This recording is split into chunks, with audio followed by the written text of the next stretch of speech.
Jess, Hi. welcome to the ExchangeWire kitchen. Thank you Thank very much for joining me for coffee. Thank you very much for having me. Well, I'm absolutely delighted and looking forward to chatting to you today. Yeah. First off, I was going to ask you what coffee you're having, but you've gone for a water I this morning. know, otherwise I'll just get too thirsty. It's fair enough, yeah. Well, the format's out the window, but that aside, Sorry. no, that's fine. Tell us a little bit about your role at Bountiful Cow and what you do. Sure, so I am head of strategy at Bountiful Cow. We're kind of part of the Seven Stars Group, which is the biggest independent agency in the UK. Been in the group for about 4 years and came over to Bountiful Cow beginning of this year. So yeah, head up all things strategy. So my job really is to work with clients to understand what they need to do from a business perspective and kind of translate that into what we do from a comms perspective, work really closely with the planning teams to make sure we can actually then activate it in real life. Excellent. Well, we're going to talk a little bit about some of the challenges of doing that today, actually, Yeah. and some of the interesting industry sticking points and kind of how you advise clients, I suppose. So to kick off, we are in an interesting time, creativity-wise in particular. AI is the only game in town in terms of conversation. Yeah. Platforms are fragmenting. Strategy must be a very interesting place to be at the moment. How are you finding it, and how are you helping your clients, basically? I think from my job perspective, I think the time that we have is just so much shorter. So when I first started out in the industry many moons ago, you worked on a couple of accounts and you had a lot of time to kind of think about clients' problems. Now, I think the pressure, team sizes, etc., means that you've got a lot less time to think and come up with solutions. So, tools like AI can be really helpful and shortcut some of those things for you in a brilliant way. Obviously, they kind of come with lots of challenges as well. And in terms of kind of advising clients, it's tricky. I think a lot of the clients that we work with at Bountiful Cow are kind of at their initial part of their growth journey. So we work with a lot of startups and kind of smaller businesses as they're kind of starting their journey into kind of advertising, communications, creative, etc. And so, a lot of that is, pressure to grow quite quickly. And so the advice that we give them has to be, how they can stand out in a world of advertising wallpaper that we kind of have to face into, often with the budgets that they're working with are generally smaller. Yeah. So, our kind of mantra is around, you're never going to stand out if you're saying the same things as your competitors in the same spaces with less money. So we try to advise them to avoid doing that. Yep. And what we call kind of relative advantage, which is finding those clear spaces where your competitors aren't, but are effective, and where your audiences are. And that's so important. And I think that's one of the, I don't want to dwell too much on AI in our conversation, but we need to go into a bit. I think there's can be a lot of positives in terms of, barriers to entry being lowered for people to come in and do quality creative. Mm-hmm. But there's also the danger of everyone using the same prompt and putting out the same thing with AI. It's the same creative process, I suppose, as always, but yes, there's a huge danger in that leveling of the playing field, just making everything exactly the same, and that must be a tricky one to navigate. Yeah, definitely. I think, you can kind of churn out from a media perspective, very similar plans. I think isn't WPP's ambition to have no human touch a kind of media plan in a certain number of months or years? Absolutely, you faced into the fact that you could be having a very, very similar plan year in, year out, and from a creative perspective, absolutely the same. Everything is going to be just a bit average, isn't it? Everything's just going to be a bit samey. And I think that is a massive challenge. I think, to your point around it kind of democratizing the process and means that a lot more people can, play in the game is I think is a really brilliant thing. But I think particularly in terms of what we all, trying to do, I think you're never going to, well, hopefully anyway, you're never going to not need humans at some point in the process, I think, to really get to those ideas that are just so out there that an algorithm would probably never be able to pick it up. Not to say that the algorithm then can't improve it and make it better, but that kind of initial spark of an idea, I think you need human brains on, because we just don't work in the same way as an algorithm.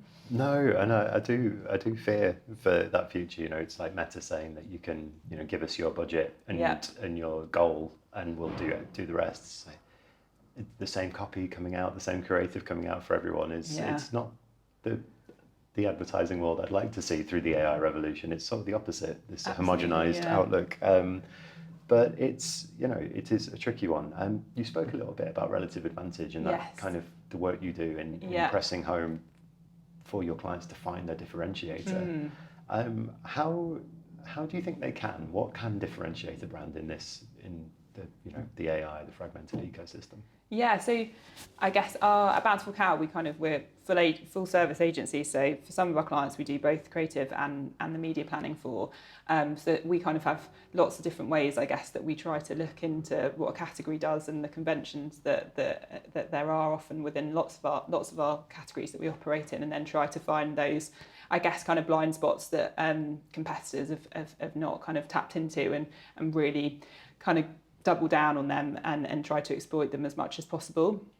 A couple of examples, I guess, is our work with Tequila Rose. So if anyone's tried an alcoholic Nesquik shot, that's basically what it tastes like. Not my favourite thing, but in the last year that we worked with them, we've helped them to get to the kind of #1 shot brand in the UK, which is quite an achievement when you think of like your Jaeger bombs and etc. that have been around for so long. You've overtaken Jaeger bombs. I know. Wild. Pretty nuts, isn't it? And I think what they definitely don't have your kind of Diageo budgets, but the little truth that we really kind of honed in on is that most people drink shots at the end of the night. They're regrettable, they're awful, you feel terrible about it the next day. So let's pull that forward to the start of the night, when actually that is the most exciting part of the night often, when that anticipation of kind of what's going to happen, like the buzz, the glitz and the glamour of kind of getting ready. So all of our advertising is at the beginning of the night to really kind of pull us away from the competition and to give us that really clear standout. We also just got out of London, where like 50% of the category spend, and because most of our audience were outside of London, when you kind of go home to get ready before going out, which is not really what we do in London, we focus all of our ad spend outside of London, like in key kind of regional cities. So, you know, there's lots of things, like whether it's an audience thing or whether it's a like quite a standard kind of like media buy thing, like not buying in London. And we also kind of did like lovely little kind of hijacks around little cultural moments, like the Sabrina Carpenter tour and en route to Glastonbury, not in Glastonbury, and things like that. So yeah, just finding those kind of little pockets of opportunity to stand out for our clients, but all based kind of within this one kind of, I guess, truth that we then can exploit as much as possible. So interesting, and you know, the success speaks for itself. That's amazing to become a #1 shop brand. I know, it's pretty good. I have to say, I have had a few since working there, and they're not that bad. Right. Oh, well, I'll put that on the list. You've actually made me quite want to have a night out. So I'll put that on the list to try. Bountiful Cow, you did a project this year that I was super interested in, and we've spoken about a little bit on our podcast as well. You did unblocks around brand safety, and it's so interesting, and the results were, you know, quite eye-opening, really. Tell me a little bit about that, because I'm fascinated. So our CEO, Adam, spent a lot of time at The Guardian, so has a real passion kind of for the print industry, and it's, you know, absolutely a cornerstone of, I think, democracy as a country, you know, to have free press, quality journalism. And obviously over the last, you know, probably decade or more, we've seen so much money come out of the industry. Not to say it's a charity and that we need to just be giving it money, but there are things such as ad blockers, particularly in quality news, that, you know, we felt was a major problem, because ultimately it was stopping advertising appearing where people are actually wanting to consume the content. You know, silly things like the Euros content was blocked because it had shoot, and you know, racism content talking about racism was blocked because it said the word racism in it. You know, it's and the list goes on and on and on. And of course, when I started in this industry, I was a press buyer, and you'd be battling for front half positions, and my head of press would absolutely tell me off if, you know, I wasn't within the first 3 or 5 pages with my ad. Now, seemingly, we're all wanting to buy back half when it comes to digital because, you know, that's not where the people are consuming their content. So we saw this kind of massive issue. We saw it also as a real kind of example of relative advantage, because if no competitors are in that space, it's becoming quite cheap inventory for our clients. You know, big opportunity to have a really high attention position with no kind of competition trying to muscle in. So we ran an experiment with 3 of our clients and tested buying essentially unsafe inventory, but only in quality news versus a control group. And all of the brand metrics went up in the unsafe group because, of course, as we've said, that's where the eyeballs are, that's where the attention is. So we didn't see any kind of detriment to any of the brand metrics at all. So we've created this tool now and kind of rolling out with the rest of our clients to, as I say, only buy unsafe inventory. Caveat being only on kind of quality news. Quality news. No, Yeah. like that. You know, I share that passion for quality news and print, and I've spoken. You know, we've had CNN on ExchangeWire this year talking about it, and Mail Metro Media as well.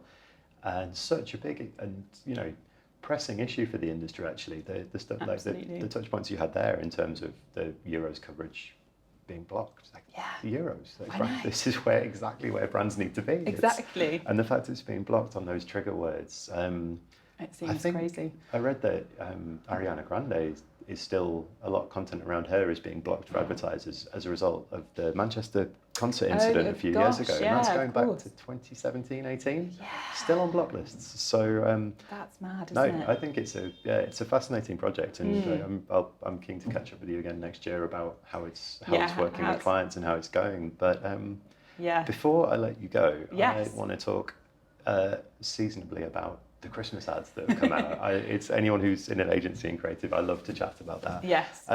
What do you think of the quality this year? What have your favourites been, and have any really stood out for you? Love to watch the Christmas ads. I think I started this in a lot of retail accounts, so had my head in Christmas competitives. So, you know, I always have a soft spot for Christmas ads. I've got to say, the John Lewis ad this year is got me. I didn't shed a tear, but the banging soundtrack was absolutely had me. And I've got 2 kids, they're not teenagers, but it did make me think, oh no, they're going to hate me at some point in their life. So yes, and obviously went straight on to John Lewis and bought one. No, I didn't do that. But I will obviously consider them, and the system works. Of course, yeah. So I did love the John Lewis one. Everyone always asks me because I always talk about EE, but they've got an ad out for Christmas, I think, for the first time ever or for a very long time. I love all of their suite because it just really hones in on some really lovely human truths. And again, they always have a cracking soundtrack. So I think if you can get that storytelling right, combine that with a great piece of music, you know, you're absolutely onto a winner at this time of year. So love those ones. Yeah, I'm the same. I'm 40 and I have 2 kids. One is a 20-month-old boy. So I watched the John Lewis advert and it didn't quite get a tear. But then the next morning when I saw his little face running across the kitchen, it's like, oh no, there he goes. There we go. They've got me. I've remembered John Lewis. Which, you know, it works. It does, yeah. I thought that Coca-Cola's move to AI for their famous rolling truck advert was interesting. Someone did a far too well thought out think piece on it, showing how the AI had created several different types of truck and how it had got the different parts of the truck wrong. So a lot of time onto that person's hands, potentially really looking at that. Bless them, yeah. They thought a little too much for my tastes, but no, it's. How did you feel about that? Did it kind of any issues come up for you around it, or just kind of it is what it is?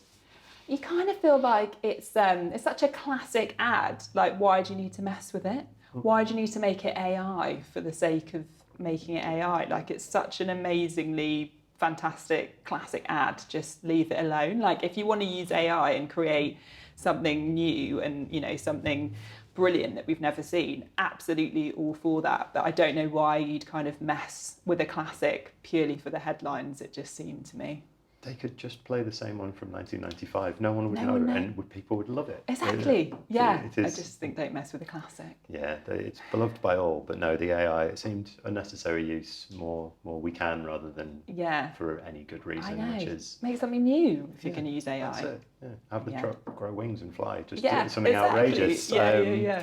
But no, I'll call that a day. But Okay. I will definitely invite you back next year to catch up again on That'd be great. unblocks and how you're doing. But thank Yeah. you so much for joining Thanks me for having today. me. It's Lovely been a to lovely see you. chat, and we'll do it again. Thank Yeah, you. thanks.